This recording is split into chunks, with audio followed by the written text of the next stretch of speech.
Jeremy is the owner of the horse for today, with the kind generosity of David Moody. Hello, Jeremy. Hello. Quite heavy, so you better grab it with two hands. Yes, isn't that lovely? Look at that. Isn't he great? And that will be a high point in his life, that is for sure. And there's our winner, Miss Dugar. And that's a lovely little moment on Melbourne Cup Day, Pete. Yes, Tim, it certainly is. It was great to talk to him. Jeremy said it after the race. And is he a very excited young man too, Jennifer? It's great. It really is. A very touching moment. Yes, indeed. And isn't she courageous, Miss Dugar? I didn't tip her in the race, but she just always gives of her best, and she's a wonderful little mare. Let's have a look at our selections for the last. I've gone for Flak Jacket each way. I thought the runner was okay at Caulfield, but Tricove's probably the class horse of the race. Yes, and don't forget last year he won on Oaks Day, so he does sort of fire up around about this time of the year. His last couple have been quite good too, and he is Hong Kong owned, and it is the Hong Kong Jockey Club, so I'm sure they'd like to win this one. Number 12, Sea Jester, at a bit of odds. I put him in for second. Number 6, Flak Jacket, Pete. But just going through the form, an interesting one. Number 8, Stormy Jim. You go back 3 starts for him. He beat Jezebel. Oh, well. Jezebel ran third, so maybe something on him. Form reads all right there. There's Lord Shiraz at $11. Big odds Rembedica. The favourite ones, Tricove $3.40, Mushtak $7.40, Flak Jacket $5.30, Nasser Ridge $10. Big odds Stormy Jim Sirinel. Over the page we go then. And we've got pretty big odds about the rest of them. Best fancied of those is number 11, and that is Planet King at $14, and number 12, Sea Jester at $14.50. The others are good odds for the last, the Hong Kong Jockey Club Plate. That's what tote punters have made of it. Early going for the final event. Here's Tim Gossage in the betting ring. Peter, have you heard about rubbing salt into the wounds? Well, I think that last result has done that again for the bookies. If the cup wasn't bad enough, Miss Dugar has certainly added to their afternoon of pain. In this race, a very strong tip, of course, for Tricove. At the moment, about $3.30 on the tote, not in the ring. Much, much shorter. It is the clear-cut favourite. The only one tip to beat it is number 5, Mushtak. Oh, I love the way you say that. Bill Mitchell, the trainer, and Shane Dye, the rider for Tricove, the hot favourite in the final event on the card. And Tim, as we come back to you, Jen mentioned Hong Kong. We should say a very big hello to our friends in Hong Kong watching the telecast, Jen. Yes, and my husband and children over there too. Yes, hello from Mum. And also hello to everyone in the United States watching us too, because I know Andrew Peacock at the Embassy was going to have a big function there. There were lots of big functions coming up. Very shortly, Tim, I can see the connections of Jezebel coming over towards us, so we might be able to have a chat to them very soon. All right, so that means we should take a very quick break. And when we come back, we will have a yarn to the connections of the winner of the 98 Melbourne Cup. See you soon.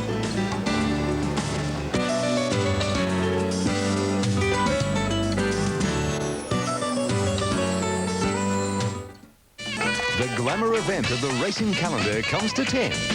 Thursday, live and exclusive. A showcase of style and elegance. Your best bet for fashion. Oaks Day, Thursday on 10.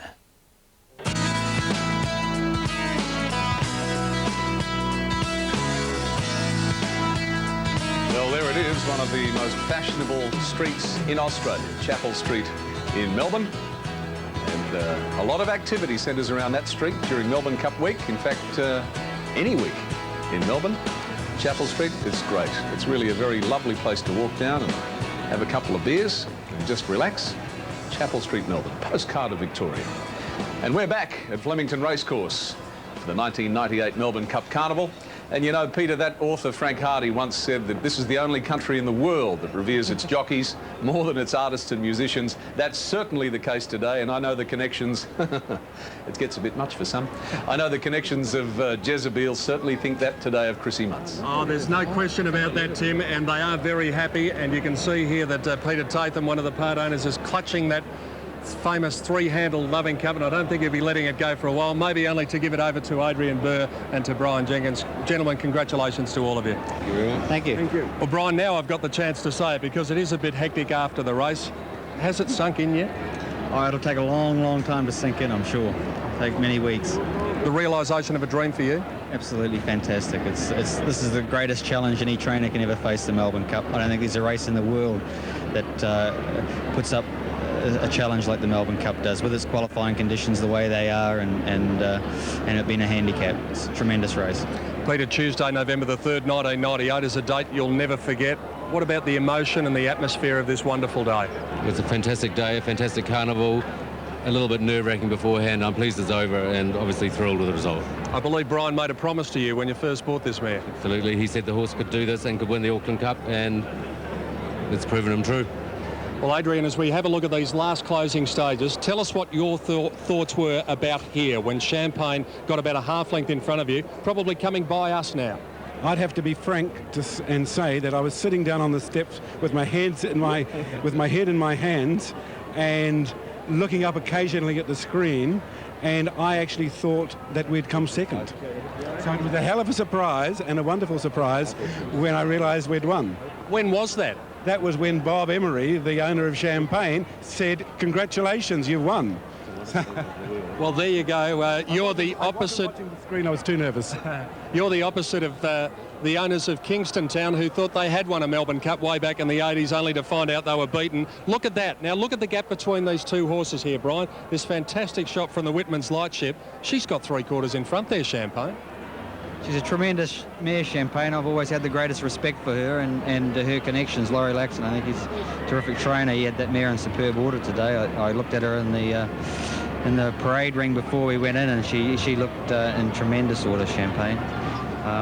But, you know, it's 2 mile. One last question to you. 2.5 weeks ago, you must have been despaired after the Caulfield Cup, after what happened to you, and then all of a sudden, you're on top of the mountain. Well, we were devastated at the time, and you know, it's possible this mare could have won the double. And, you know, I think the way the rules stand, you know, they need to do something about it. Riders knocking horses over like that to win a race and then getting to keep it, and for a minor penalty of $20,000 in a month in the Bahamas is a ludicrous situation. I think we need to fall in line with the Northern Hemisphere and their ruling on those situations. Celebrate well tonight, and congratulations to the three of you on the realisation of a dream. Thank you. Well done, gentlemen. Adrian Burr, Peter Tatham and trainer Brian Jenkins, the winning connections with Jezebel after the Foster's Melbourne Cup. And the ladies are enjoying their day, and so too are the people who hire out the helicopters, Tim, because there's been plenty of them today, and here comes another one. Yes, it's a passing parade of choppers, isn't it? In and out they come. Apocalypse now down here. I'll tell you what, you haven't sighted the blokes from the Marylands Rugby League Club down there, have you? No, I think what they did, they kidnapped Tim Bailey, and we haven't seen either of them for the last 2 hours. Gee, they've done us a favour, haven't they? They haven't, like what? Bailey and his little camera have just disappeared momentarily. We'll find him sooner or later, I guess. Sandra Sully, we haven't seen you for some time. She's in our marquee, of course. Good afternoon, Tim. Yes, someone I've captured down here in the marquee is the wonderful Rachel Beck, the star of Les Mis. Hello and welcome to the marquee. Thank you very much. It's now, a fantastic day. Winners are Grinners, you've just backed Champagne for a place? Yes, I did. I won $20 and I'm extremely happy about that, actually. I was just watching the aerial view. I know, Champagne you were so was there. close. I was going Champagne, and Jezebel just went, whoa. Don't you hate that? Oh, yes. Oh, it's all right. Now, a couple of months to go on Les Mis. What's next? There are a few offers dangling, so I'm keeping my fingers crossed about a couple of them. So now you're the star of stage and screen. I'm sure there'll be plenty of offers, but one big opportunity in the offing is, of course, Young Australian of the Year, which you've been nominated for. Congratulations. Thank you. Thanks very much. Pretty exciting? Oh, very exciting. I mean, just to be nominated is a wonderful, wonderful thing, you know. I mean, I wouldn't be holding my breath, but it's just fantastic to be recognised. Well, so you should be, because you are one of our, it's wrong to say rising stars. You're certainly a fixture on the entertainment scene. It's great to have you with us. This isn't your first cup, is it? No, I was here a couple of years ago with Beauty and the Beast and had a wonderful day again. It's just so colourful and it's fun. Just a wonderful day. Yes, yes, I love it. All right, Rachel, well, we're glad you had a great day and continue to enjoy the rest of it. The champagne is still flowing despite the fact that you didn't win. Oh, well, doesn't matter. OK, back to you, Tim. Yeah, thank you, Sandra. She's absolutely right. It is just one of the best days in Australia, Melbourne Cup Day, and this one, no exception. In fact, this has been one of the absolute beauties. OK, we've got a little breather time to do the competition for you, the Magi Phantom Race Call competition. If you haven't done so already, get to the Coles supermarket, get yourself an entry form and pick one of the 23 Melbourne Cup winners that are part of the competition. Now, here's what you do. We're going to show you the first 800 metres of the Phantom Call featuring these winners. You call 1902 555 955, follow the instructions, leave the name of your winning horse, your name, daytime phone number and the last 6 digits of a barcode, and you could win that trip for two to the United States to watch the Kentucky Derby. They're ready for the Cup. All set to go. 23 running. Gates back, and they're racing in the Melbourne Cup. And Think Big on the outside was a bit slow to begin, and so too was Just a Dash. And as you'd expect, Martin Power came out running and is up disputing the lead in the early stages with Belldale Ball away quickly. At Tallack and Gurner's Lane going forward in the early stages with Golden Black and Hyperno Saintly settling in a beautiful spot, followed by Kingston Rule. Then came Terrific, a length and a half to R1 on the inside of Jearn, and Black Knight trapped out a little bit deep from Sub-Zero and Kenzai. A length then to Let's Alive, followed by Doremus. Empire Rose getting a fair way back in the field as they run down the straight the first time. They were followed by Vintage Crop. What a Nuisance only has about 4 behind him, and they include Vanderham. Not surprisingly, Kiwi's got a long way back with Think Big and Just a Dash. So as they run down by the stands as expected, Martin Power, Belldale Ball have the lead. Saintly is beautifully positioned. Let's Alive and Vintage Crop well back, and Kiwi near the tail of the field with a lap to go. They're heading out of the straight now and towards the 2200 in the Melbourne Cup, and Martin Power and Belldale Ball are the leaders, about a length between them. Gurner's Lane has settled down in a beautiful spot, third from Golden Black, and they were followed after a length and a half by At Tallack, and then Saintly and Hyperno racing together. A length and a half to Terrific, a half to Kingston Rule, 2 lengths to Jearn, followed by R1 and Black Knight as they start to spread out down the riverside. Then Sub-Zero, Let's Alive, further back was Kenzai, a couple of lengths to Empire Rose. Doremus is well back in the field from What a Nuisance, and then Vintage Crop, Vanderham. Kiwi as usual with only 2 behind him, and they are Just a Dash and Think Big. The pace is solid. They're going to the 1600. They're halfway in the Melbourne Cup, and Martin Power is at the head of affairs. She stops there. Interesting, isn't it? Now, we've taken you halfway. You've seen 1,600 metres. We show you another 800 metres on Thursday, on Oaks Day, and on Emirates Stakes Day next Saturday. We'll show you the whole race, and now it's the winner of the competition. So get on the phone. Get the entry form first, of course. 1902 555 955. The Melbourne Cup Phantom Call with courtesy of Maggi. We'll take a short break on the Melbourne Cup Carnival of 1990. No, we won't. We'll go straight down to Peter Donegan with his thoughts on the next. Yes, thanks, Tim. And I did the Phantom Call, and I'm looking forward to seeing who wins the Melbourne Cup. I think you might have some idea. I might have some idea, but, well, 23 of them might go across the line together. But we'll be announcing that, of course, on Saturday. Hong Kong Jockey Club plate. Yes. Your new home? Yeah, well, it is, and I think there's a few chances here, Peter. It's a good field, and if you haven't backed a winner, let's hopefully we can find you one here in the last. Fingers crossed. Here's Lord Shiraz, the horse that will carry top weight of 58 kilos. Shane Cale rides for Pat Barnes at Morfettville, and not too well off at the gate at 13. No, but he was a class above last start when he did win at Cheltenham, Peter. He's a very good, honest type of horse. He's had 2 goes at the distance, and he's had 2 wins, so you have to take that into consideration. He's there with a good chance. Tricove is the favourite in the ring, number 4. Shane Dye takes the ride here for Bill Mitchell and really does look the class runner of the race. He does, Peter, and he did win this time last year as well. I thought his effort at Moonee Valley was pretty good, and it was against Rustic Dream, who is no slouch by any means. I think he's a very good chance in this race. 5 Mushtaq is also a good chance to be ridden by Greg Childs for Peter Hayes. He's been gradually racing himself into fitness, this horse, and his Moonee Valley run was also quite good, so he's ready to fire. I think he can do that. Then we go down to number 6, Flak Jacket. Dwayne Dunn rides here for Anthony Cummings, and I like the run at Caulfield in a pretty strong race. It was big odds that day, and finished 4th behind Buster Jones, only beaten 3 lengths, and was running home really well, Jen. Yes, one of the main chances here, Peter. He's drawn nicely in barrier 5. He got back and ran on well at Caulfield, and has won over the coursing distance, so he should get a good run, and he's a good chance. 8 Stormy Jim. There is a riding change here. Damien Oliver takes the ride, replacing Eddie Wilkinson. So it's D. Oliver replacing E. Wilkinson. From that graphic you can see it's eased out about $2.40, but it might pick up a bit now the Dame's on it.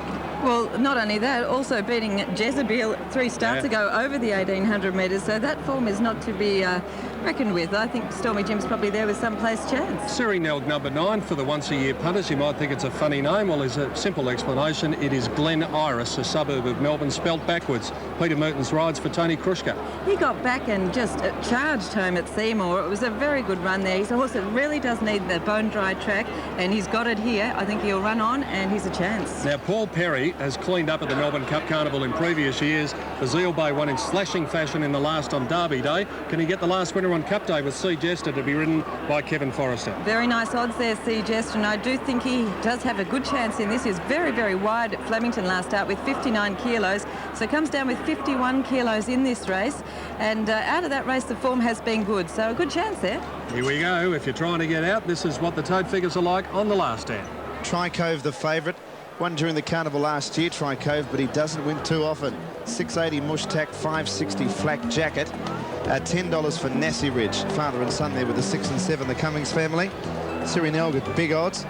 On the other page, Planet King and Sea Jester both kept safe. Otherwise, the other runners are all at huge odds. Tricove, he's got a very poor win ratio, but the punters, that's the horse they wanted, it appears. Is that right, Tim Gossage? Certainly is, that's right, Dan. It's a one-horse race, really, according to the punters with Tricove. It certainly has been the best back runner in the race. Everything else has got the wobbles, and I'm rubbing this bloke next to me because he got the Cup trifecta twice, and he's just ringing his wife to tell her. Yeah, who is that bloke in the betting ring? Keep away from him. He's probably dangerous, Tim. The journey here is 1,800 metres. So they've got a reasonable run, about 400 metres down to the first turn. And for the last time today, our Cadbury favourites, Tricove, Jenny Chapman, Richard Friedman, Johnny Letts and Gary Willits, Sea Jester from Dan Malicki and Flak Jacket each way for me. I can tell you the singing syrup is starting to take effect here. There are in excess of 100,000 people at famous Flemington for Melbourne Cup Day 1998. There's one to go and we'll be back to show it to you right after this break.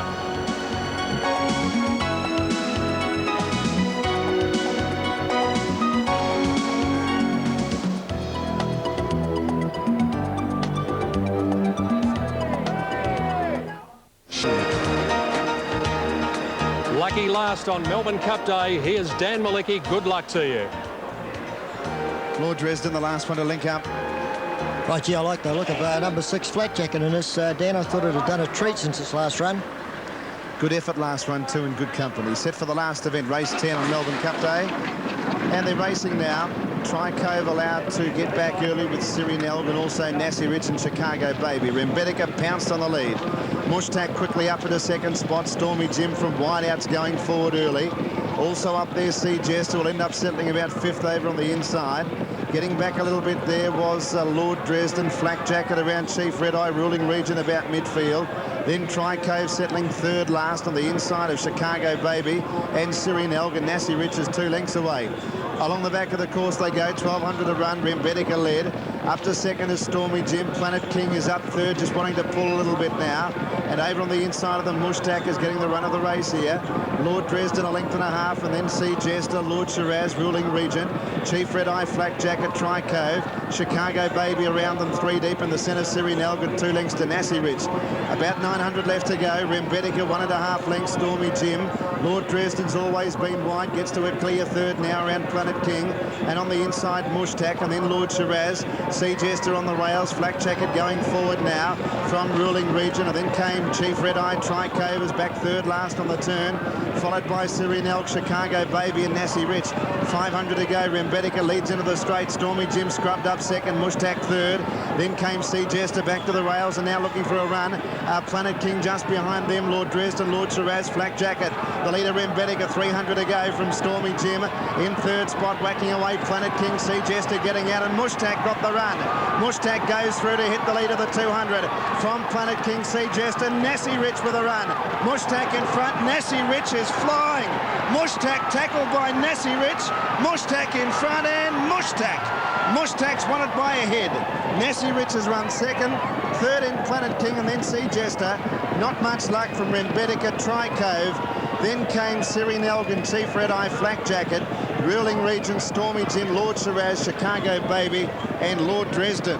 Well, Dan, you picked it in the run. Greg Charles was giving Mushtak such a beautiful run. Got the run of the race on the fence, and when he got out, he certainly sprinted. But boy, did Nassie Ridge get home for Jim Cassidy. And I thought Bart Cummings was at least going to get a winner on Melbourne Cup Day. Looked like he just ducked in a bit over the last 100 metres as well, Nassie Ridge, which could have been costly. Well, here they are, both arid. 5 is the winner officially. 5 beats 7. Mushtak's one off the fence, just gone round Rembetica. And one from the outside in the gold green hoop, white cap, the Bart Cummings colours, is Nassie Ridge. He does shift in quite a bit. Here he starts to shift from now. He goes in about 4 or 5 horses or even more. And he just fails to get up. but there's no worry, he isn't interfering with any other horse, and that's what you've got to be careful of as a jockey when you do shift. Probably cost him winning outright, though, hasn't it? Yeah, definitely. 5, 7 and 11 gets third officially. But it was a perfect ride for Greg Childs. It makes all the difference when a horse is getting a cosy run and the right breaks. That's right, and here they are at it again. There's Nassie Rich, shows you the ground he's made up. Jimmy Cassidy trying to get a run here, and he gets outside of them. And he starts to wind him up here. Mustak's got that lovely run through, one off the fence. But Nassie Rich, if he'd have gone straight, like he shifts about, well, at least 5 or 6 horses here. And if he'd have gone straight, there's no doubt he would have picked up Mustak. Well, Greg Childs, he had a close affinity with both the winner and the runner-up in the Melbourne Cup, yet he's ridden the winner of the last race on Cup Day in Mustak. He's with John Letts. Yeah, Greg, we were just discussing you needed every break in that to win, didn't you? Yes, I did. We got across from barrier 6, got a beautiful sit. I needed a bit of luck on the turn because I was boxed in, but we got the split, and I was pretty sure I'd held off. Yeah, well, Jimmy didn't know whether he'd just beat you or not, but did that other horse get to you, Greg? Did he get past you? He was out wide. He ducked in badly. But once I hit the line, I was pretty confident I'd held on. Yeah, well, the caller called you in front. He's only 3 lengths away in the Waterford Crystal behind Rustic. Yeah, it was an unlucky runner there too at Moonee Valley, so today was a good race for him to win. Well, Greg, it's taken you all day to win one, but let's hope the carnival fires up a little bit more. Well, I won on flavour the Group 1 race. That was great, yeah. So I've had 2 winners so far. Yeah, that's right. Good luck over the rest of the carnival, Greg. Thanks, Johnny. Bye, mate. Dan, I understand that Colin Hayes couldn't make the races today. It's about the first cup he's missed in 40 years. So, Colin, I know you'll be home watching that, and your heart would have been in your mouth, but at least the family got one up for you. And there's a great shot of them up ahead from the lightship.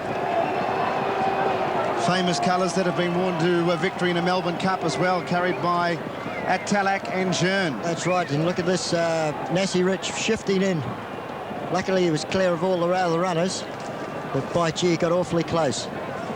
But the post came up, and Mustak's the winner. We had a lovely run, nice cover all the way in the race, and it makes all the difference. And if Nassie Rich had gone straight, well, it would have got the money. But that's racing, and the post came up too quick, and Mustak got the money. Got the chocolates. 148.3, officially 4th in Rembetika, who battled on well. He did all the work up front. And C. Jester, Gary, I thought was a bit unlucky. Kevin Forrester had to look for an alternate run at the 300. But no sooner that he did that run he was waiting for came, and Mustak pounced through it. Yeah, that's right, yes. And the other one, I thought Tricove sort of ran up behind them. And I think when C. Jester shifted out, there wasn't really a lot of run for him then. And with Nassie Rich coming over, but you can't take anything away from the winner. He had a beautiful run, lovely ride, got the split at the right time, kicked and got to the line, and Nassie Rich, as we said, got home very well. So I suppose Nassie Rich will most probably run on the Queen Elizabeth the last day, or Bart Might Dodge, Might and Power. What a day that's going to be. Might and Power going around. Certainly will be. That's next Saturday, the final day of the carnival in the Queen Elizabeth Stakes, and that'll be his final run before going to Japan and representing Australia in the Japan Cup. Yes, and victory salute there from Greg Childs, talking to Peter Hayes, who trains Mustak, who's now won 8 races, over $200,000 in prize money. He promised a lot as a younger horse, has been perhaps a little bit harder to place at times. He's by Zabeel out of Royal Regatta, so he's beautifully bred, Mustak. Lovely. Yeah, beautiful horse. And you know, they got along a bit. 148.3, that's pretty good for the 1700 metres here. 1800, sorry. The record is 148.1, so they don't race on it too often, but only 0.2 of a second outside the track record. The race, the course has raced very true today. The winners have been coming from all over the place. It's good to see them getting back in the field and running on well. That's right. Well, you've seen them like in that last race and the race before, where the horses on the fence, one off the fence, they can win or even come wide. But I just noticed, looking from up here, Dan, that track has been marked today. Tricove, another costly performance by this horse. He's got a very poor win ratio. He started favourite, and as I said, just a little bit costly. Craig Williams. There's the boys weighing in. Des Gleeson checks the scales. They hand him his whip, skull cap. Look at it, correct weight. Jimmy Cassidy, Nassie Rich, as we said, looked very unlucky. Bart nearly got a winner Melbourne Cup day, but the Hayes family did, and they've won a couple of Melbourne Cups also. They certainly have. They've won a couple. 3 Belledale Ball for the family, of course. Atalak and Jearn. Kevin Forrester C. Jester luckless. That horse, he's got ability, I think. That's right. And funny enough, I had Frank Ritchie in the hotel last night. He was talking about Bone Crusher and that Talac. And they fought out that great finish. I think it was in the Australian Cup. It was only a bob of the head. Yeah, got him right on the line. Correct weight is there on the final race on Cup Day 5, 7 and 11. It is correct weight. Mushtak 680 and 240. Nassie Rich 320 and Planet King 390. Quinella 41.60. The trifecta 844.40 and the running double $30.80 for the combination of 3 and 5. And the daily double today 22 Jezebel into 5 Mushtak. Tim returns $86.40 and the straight 6 jackpotted. All right, and that's us cleaned up for the day. Good job, you two, as usual. Dan and Gary. And there's the rug going yet on another winner for Melbourne Cup Day of 1998. Peter and Jenny with me in the studio, as usual. You know, the more you see the finish of the Melbourne Cup, the more it's just a great ride and a great finish. It was a fantastic race today, and the two mares fighting it out in grand style. Champagne getting there in front, and then Jezebel fighting back. I thought it was a fabulous effort by Chris Munson. I believe Chris has a very, very good 2-mile record as well, as far as jockeys go. Two of those accursed Kiwis, Pete. Yeah, those Kiwis and those overseas horses, they were right in the finish. Look at them. A Kiwi Jezebel in the darker colours with the yellow. Yep. Another Kiwi Champagne in the yellow colours out wide. Torfin's Melody in the nose roll. Faithful Son in the bandages. Yorkshire in the green. And Persian Punch in the purple and white. All international horses in the last 200 metres there. And a wonderful staying effort by Jezebel. Isn't it ironic, Tim, that the two horses that ran first and second were the two that were so badly knocked over in the Caulfield Cup? Yes, hasn't it held up again, once again, the Caulfield Cup form. Yes, great finish to the Melbourne Cup. Look at that. Absolutely terrific. Well, let's go for a quick whip around, and I don't mean for money. We'll check in with everybody and see how they're going. Sandra Sully, has anyone cleaned up in the marquee?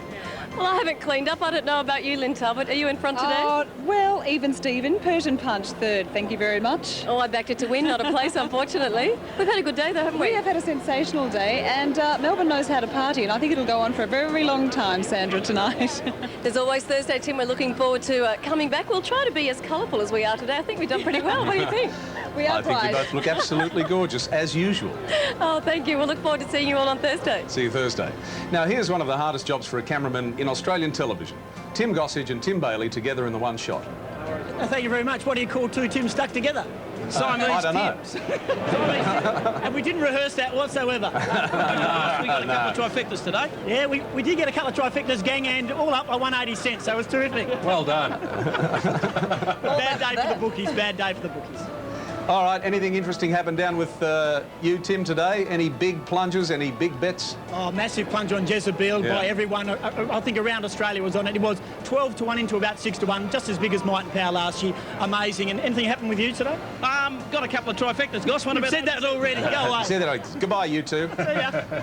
All right, just quickly, let me tell you, we're back here on Thursday for Oaks Day, of course. Emirates Stake Day on Saturday. Might and Power is going around in that. And just looking further ahead on Network 10, this Sunday, the API Rally is on from 2 till 5. And, of course, the FAI 1000 Classic from Bathurst live here on Network 10, November 14 and 15. Peter, quickly. Just like to tell you how many people were here. I'd like you to do that. 100,607. So we're up to 175,000. We get another 60. We could be nudging 300 with Might and Power running around on Saturday. Magnificent crowd, a magnificent day. See you two on Thursday. Yes, look forward to it. Yes, can't wait. On behalf of all of us, the entire team, and let me tell you, it's huge, that brings you the Melbourne Cup every year. From Tim Webster, goodbye for now.